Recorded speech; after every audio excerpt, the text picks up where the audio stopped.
guys, this room has all the lenses in it. I probably can't do it justice. If you are interested in this, I'll try to link something in the description, or just try to make a trip here. This is a really cool museum.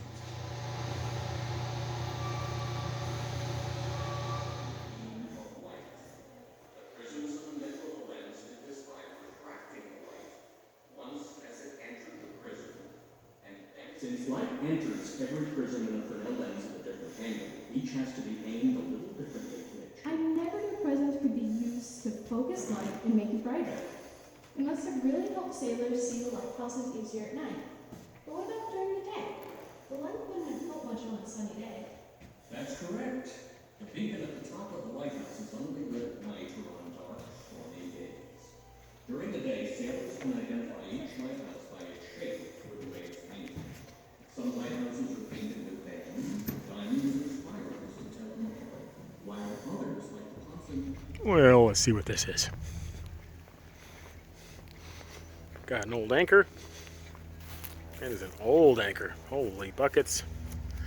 Look at that.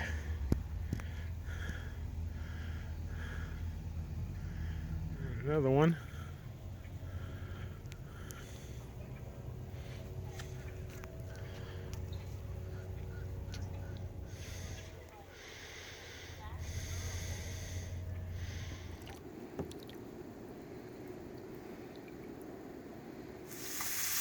So this is how I've only spent 30 bucks in 3 days. I got really cheap steak, really cheap, and Joan gave me some honey from her ranch. Got more steak there, got some eggs, trying to only have 1 beer a day, feeding the brat, only when I absolutely have to. Poor thing. So, yeah, this is it. It's raining outside. I don't know if you guys can see that, but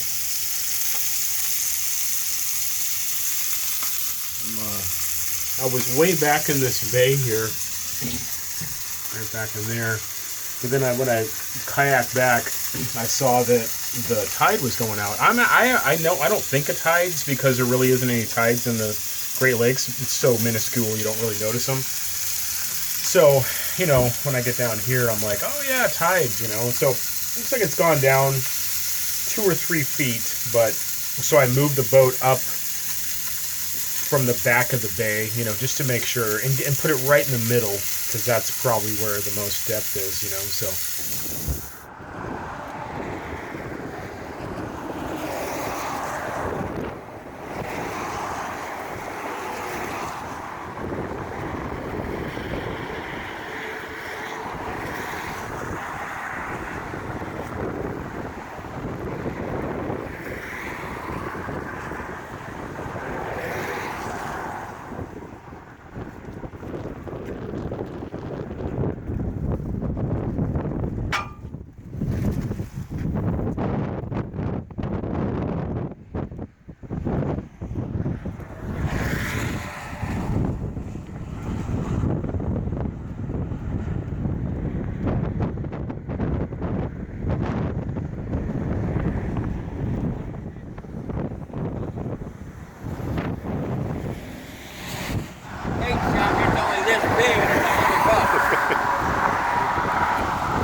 Hey guys, I'm doing a 5-mile round trip to the Publix grocery store from where the boat's parked.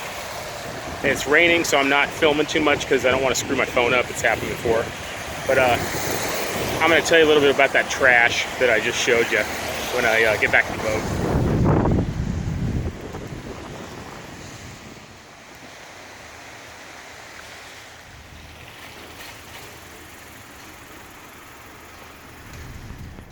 Oh my goodness, did I go somewhere without you? Oh my goodness. Tell me all about it. Tell me all about it. Oh, tell me. Really? Did I go somewhere without you? How dare you! I am so sorry. Are you mad at me? Well, I saved you something. A chicken tender. Oh my goodness.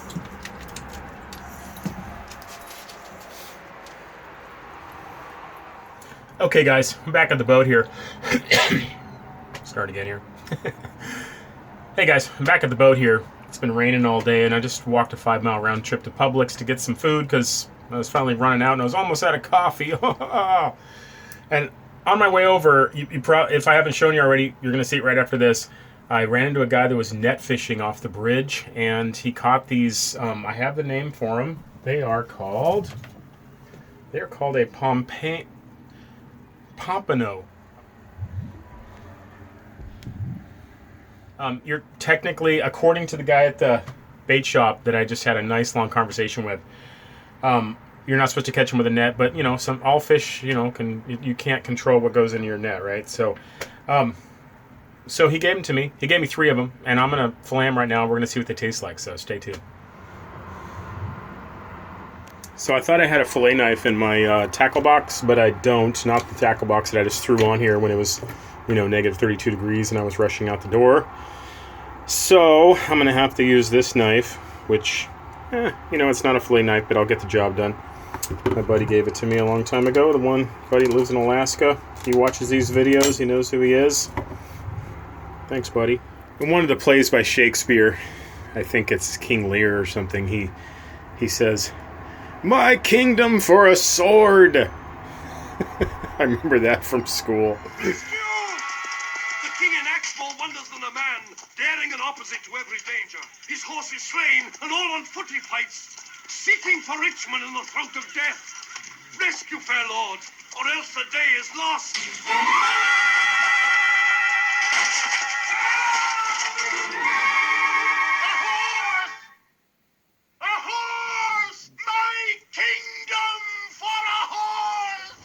My boat for a fillet knife.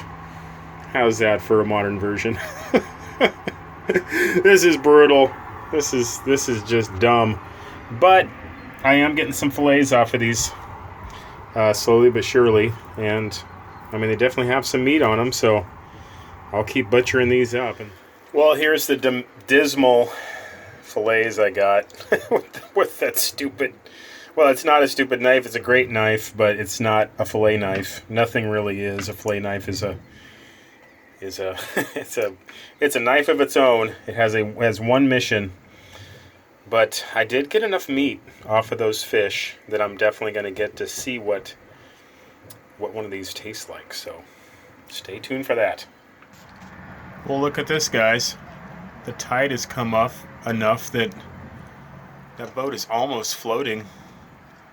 It's righted itself. It's probably still touching the bottom with the keel, but holy cow, that boat would be pretty easy to save.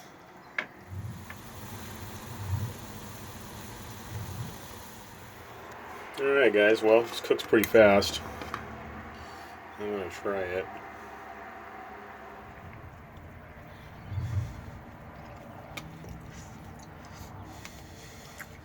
Yeah, it's really good. You can tell it's a saltwater fish. They usually have a lot more flavor.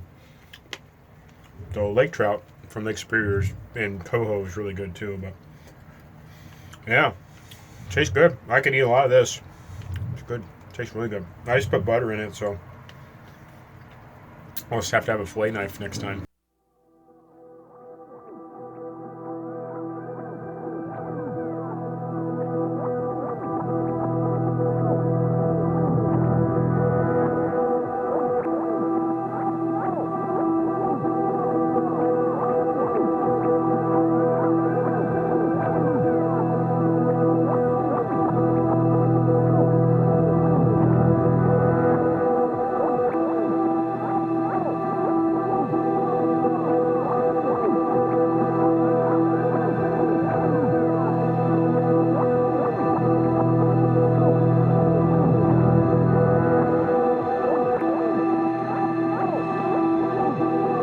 something here really quick.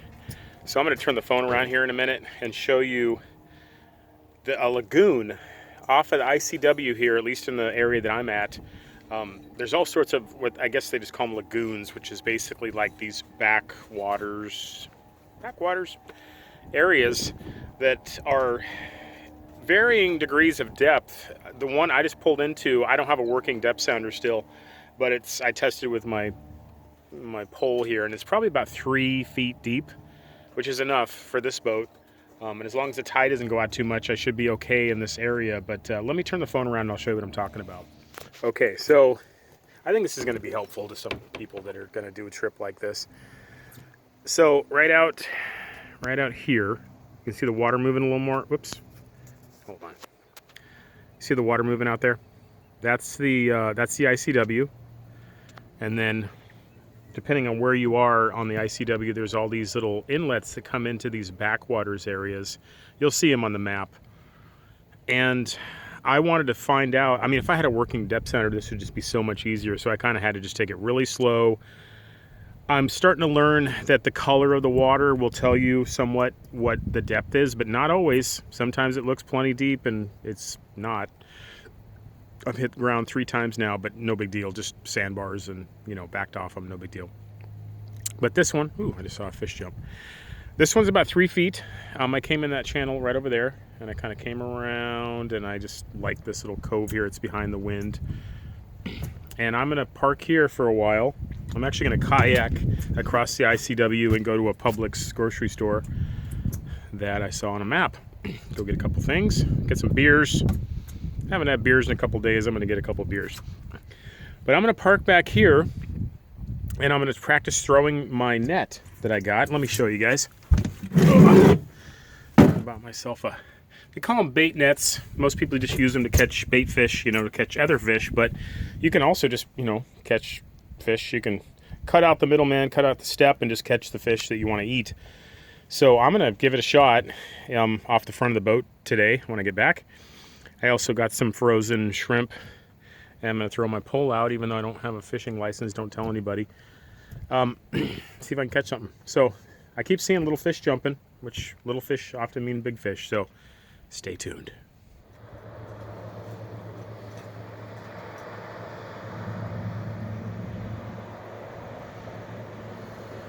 Oh, one more thing, guys. So I pull back in here, start looking around. Would you know it? There's another shipwreck. And this one's back in the estuary back here. I guess I'll call it an estuary or a lagoon. But that looks like a big old, maybe a catamaran. So we're gonna go over there and check it out.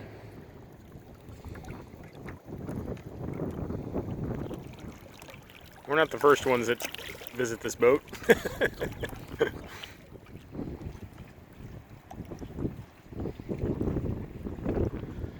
Okay guys, so what kind of deductive logic can we ascertain, using big words here, as to why this boat was abandoned? Now, I'm no Sherlock Holmes, but let's see, it had some work done to it. It probably, was not an expensive boat to begin with, or it was gotten cheap by the former owners, or the owner that had it up to this point.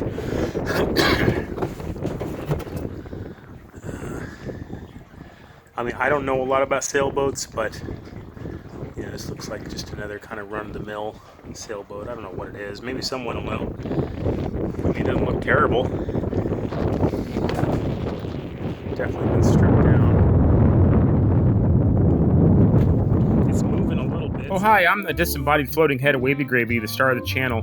I'm just here to remind you we've got some postcards for sale, 3 different types, and we also found some really nice shells right here later on the trip. I can send you some of those too. And lastly, we've got an Amazon wish list and an affiliate link. So someone's got to put food in my bowl and fuel in the tank. Catch you later.